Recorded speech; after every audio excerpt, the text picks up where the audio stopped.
A new save on the channel, Southampton, with a bit of a twist in that it will be a Director of Football challenge, meaning we won't be in charge of transfers. This man will. He will be making all of our signings, and we're going to find out who we get and whether we can win things with them. There's another twist too in that he can only sign players that are under 21. A youth-only Director of Football challenge with Southampton. Let's get into it.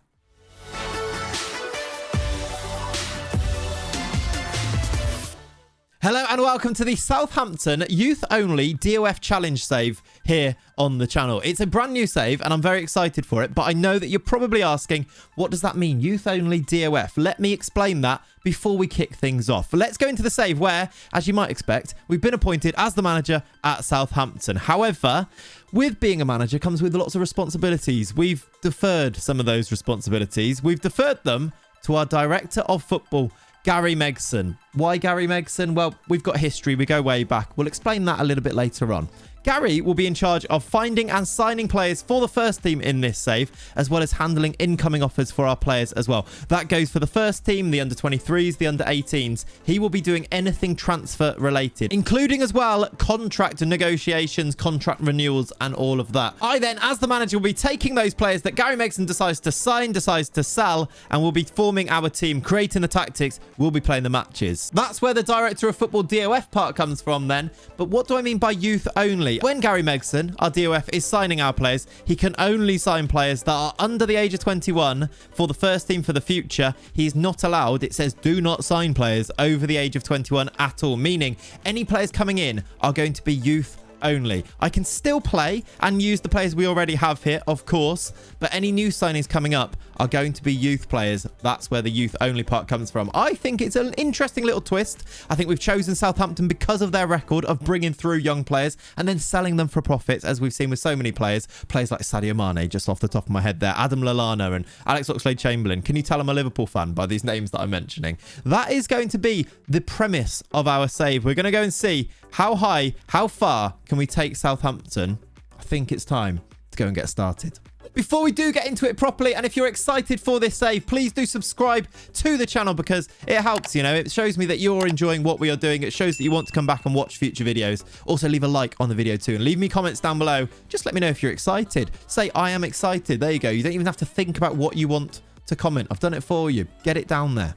Let's get into it.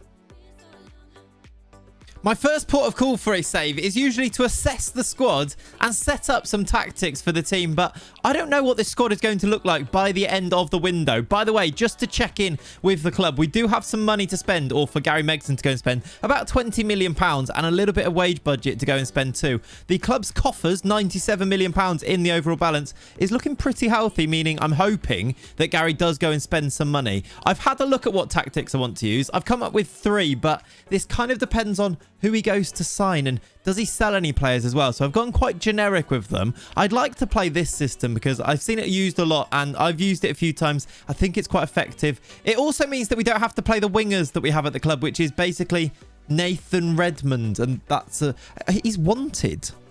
Who wants Nathan Redmond? Okay, Arsenal want Nathan Redmond. I mean, Gary, you know your first bit of business you need to do, right? In fact, I'm going to text him. Gary Megson, please sell Nathan Redmond to Arsenal. Right, that should be... I'm sure he'll listen. Let's see if that gets done. But I'd like to use a system that doesn't use the wingers that we have at the club and instead use 2 strikers because actually up front, I think in Shea Adams and in Armando Broja, who we have on loan, I think we've got 2 strikers that can score Premier League goals. Using just one of them, maybe using Broja off the wing, feels like a waste. I have, however, though, set up 2 other tactics. It's a 4-2-3-1 and a 4-3-3 because... quite generic, but also we don't know what the players are going to be. So I've gone for things that I think are quite amenable, adaptable, where we can fit players in around it a little bit. Let's hope, though, he brings in some midfielders because I was looking. We've got some really good midfielders at the club. James Ward-Prowse, he can play in the middle there. And then we've also got Stuart Armstrong, who I think is quite good. Maybe one last centre midfielder so that Romeo can play in behind here. And then also have maybe like, I don't know, is Diallo good enough? I'm not sure. He's a little bit more ball winning than this. Maybe one last midfielder, Gary, if you're listening. That would be useful. But this is all very early days. I think what we really need to do from here is go and do a little bit of the admin behind the scenes and then skip forward a little bit in the window so that we can see, does Gary do any business? Let's go forward a few weeks. I should also mention that I did have a look at the club vision and the current season expectations. We're expected to finish mid-table in the Premier League, which I think is fair. I think it's doable, and I'm okay with that. We're also expected to reach the 5th round of the FA Cup and reach the 4th round of the Carabao Cup, which is a minimum, which is actually preferred rather than required. It's quite fair, I think, in terms of expectations. I did also excitedly see that there was somebody on the transfers panel. Gary Megson is making moves, and then I saw it was Terry Boyle, who is a 62-year-old assistant manager for the under-18s. So it's not the best first signing there, Gary. It's not exactly exciting, but do you know what? Welcome, Terry, if you do accept our contract bid. Welcome, Terry Boyle. Gary's made a bid. It's our first bid of our DOF Youth Only Challenge, and he's gone for a 21-year-old Brazilian in Samuel Lino, who he's suggesting to play as a striker, although he could play off the wing as well. So when I said about not using wingers, he's made a bid for a winger, but I guess he could play as a striker too. He is actually suggesting that. He is a young Brazilian, which is quite exciting. I don't mind it. He's got a bit of pace about him, it seems. He's got some decent natural fitness as well, which is always good. It's what you like. We do have a scout report on him. It doesn't seem to show us much information yet, though. The bid has been made. It is for £17 million, which is pretty much our entire budget, unless we sell any players. Quite exciting. Not sure what to make of that one. That is our first bid in, though. Let's go find out if he actually signs. Right. Well, that's gone well, isn't it? Samuel Lino has rejected the contract offer from Southampton. The following contract terms weren't acceptable: wage and yearly wage rise. Both quite important there. That's a good start from you, Gary. Slightly worrying. Although, did we want a striker? I do really want that centre mid. We move on. What? Gary Meggs, I have made an offer for 20-year-old Sam Allardyce. Are you trolling me, Gary? He's actually, I mean, he's a real player. He's 20. He's not very good. Is this a joke? Is Gary doing jokes with me here? We've gone from being rejected by Samuel Lino to now making a bid for Sam Allardyce. When am I going to use... What is going on? Okay, that is more like it, Gary. You've made a bid for Czech Ducore from Lons. And, of course, he's just signed for Crystal Palace in real life. I think he's an excellent midfielder. Exactly what we're looking for. A little bit ball winning, which may be a little bit more defensive than maybe I was looking for. But a really good midfielder and much more like it. I should also mention, by the way, that we are back at the start of the 21-22 season for this save. So we've got a year to play to catch up to real life date time, which I think is fine. So just in case you see players that you think should be at other clubs and things, that is why we're now a year in the past. Check Ducore, though. I like that as an offer. Let's see if he actually accepts the contract offer this time. So Ducore's been offered a contract now, but meanwhile, we have made our first signing of the Clayts Megson era at Southampton, and I didn't expect to be saying this. It's Sam Allardyce, everybody. He's not very good. The fans are let down by his signing. He's gone straight to the under-23s. Welcome, Sam Allardyce. All right, this is more like it then. Czech Ducore is set to sign. He's accepted the contract offer. We're just waiting on a work permit for him. A pretty impressive, promising centre midfielder. £10 million is what Gary Megson has gone to spend on him. But also, alongside Ducore, a bid has gone in for Hicham Boudaoui from Nice. So another centre midfielder and another player to just boost us in that area, to bolster our central midfielder ranks. And I'm quite excited about this one as well. I don't mind it. Again, 21 years old. He fits the bill in terms of the signings we need to go and make. He's got 7 caps for Algeria. It feels like a very Southampton signing, this one. I'm on board with it. Hicham Boudaoui and Czech Ducore look like they're going to be our business, because once we've done those two, that's going to be about £17 million spent. Pretty much all of our money. I wonder if Gary's going to try and do anything else in terms of sales. We have, I think, accepted a bid for Shane Long, which is 150k from Fluminense. Shane Long might also be on his way out of the club too. He's also rejected a bid for Ola Funwa too. So things are happening here, and I'm quite happy with this business that he's doing, except for the Sam Allardyce thing. That was weird.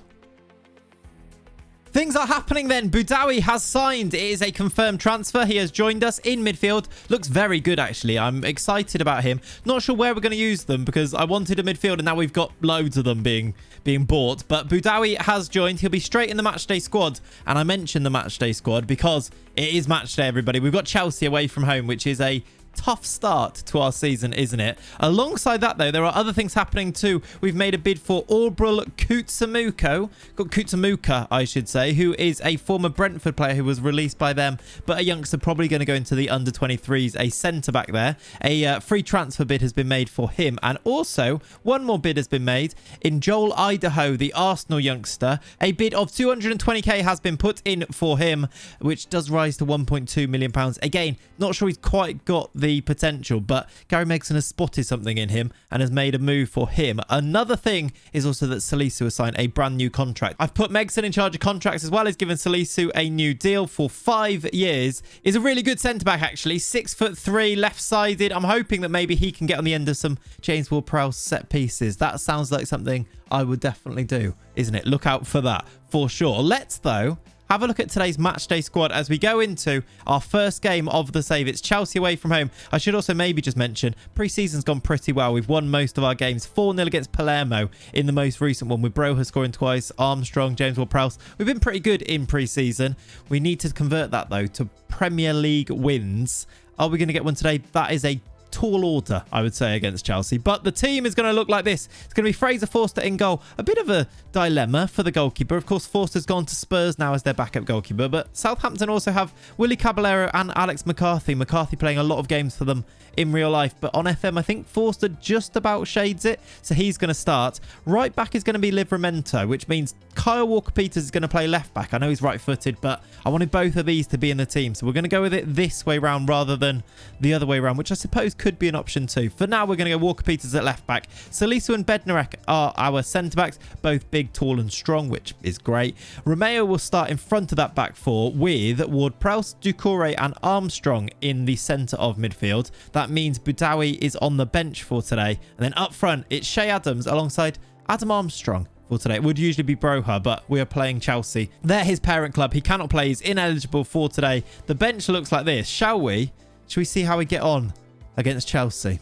Before we get into this game, by the way, can we just talk about this opening day of the Premier League season? Well, it's actually the second day. They start on the Friday, don't they? Where it's a 2-2 draw between Palace and Brighton. A bit of a derby between those two clubs as well. 2-2, great game. But look at this. We've got Manchester United winning in the 94th minute against Arsenal. We have got a 7-1 win from West Ham against Burnley. We've also got a Man City-Liverpool game as the opening fixture of the season, where Liverpool have won 4-3 at the Etihad. We've also got Leicester beating Spurs 4-0 and Jamie Vardy scored 4 goals. What is going on? Also, 3 of those goals were after the 90th minute. 1 penalty, then a 95th minute goal. What is going on? I hope our game is like that. Let's go and find out. It's not the best start here as Southampton manager. It's a 3-0 Chelsea win on the opening day of the season. Now, remember, mid-table is the aim here. I suppose we're not expected to go and get wins at places like Stamford Bridge against teams like Chelsea, but it's still a little bit disappointing for the first game of the season. It was 3-0 and it was as comprehensive as that scoreline suggests. 18 shots for them to just 3 from us. It was Romelu Lukaku who opened the scoring for Chelsea, and you know things are bad when it's him opening the scoring. It was Jorginho through to him and the finish was simple past Forster. That was 1-0 and then they kind of just went from there, really. Some poor performances in our team. If you have a look at some of the average ratings, 6.1 from James Ward-Prowse, Doucouré 6.3, Salisu I took off at half-time on a 6.2. Yeah, it wasn't very good. It was Ben Chilwell, very poor defending from a set piece here. Chilwell just comes in to knock it in with his right foot. That was 2-0. And then right at the end, it was Ruben Loftus-Cheek who added a third, which it looked like it might be offside this one. They checked it. He was on. Alonso into Ziyech, who actually missed a sitter from on the line, basically. Hit the bar. Ruben Loftus-Cheek made it 3, and they did deserve that. It gives us some work to do, doesn't it? I'm going to tell them I expect to see them all in training tomorrow, and that is where I will continue from. But this is where we will end our video for today. Lots of work to be done. Lots of transfers still to make, I feel. Gary Megson seems to be very busy in that department. What we're going to do for this series is we will do maybe 2 videos per transfer window. Then I will do 1 video where I go and play up to the next transfer window. A little bit like how we did the Plymouth save recently, where we did the free transfers only. I'm going to do lots of games played in between episodes to keep this moving on through. but lots of focus on the transfer business that Gary Megson, our director of football, is going to do. Thank you so much for watching today, though. I hope you enjoyed this. I hope you're going to enjoy this series. If you are looking forward to the rest of it, make sure you do subscribe to the channel. Leave a like on the video if you've got to the end as well. It shows that you've enjoyed what you've watched. Leave me some comments down below as well. What do you think Gary Megson should be looking for in terms of transfers? What do you make of his signings so far? Leave me those comments down below. But most importantly, have a lovely rest of your day. I'll catch you in the next episode. Thanks for watching. Bye-bye.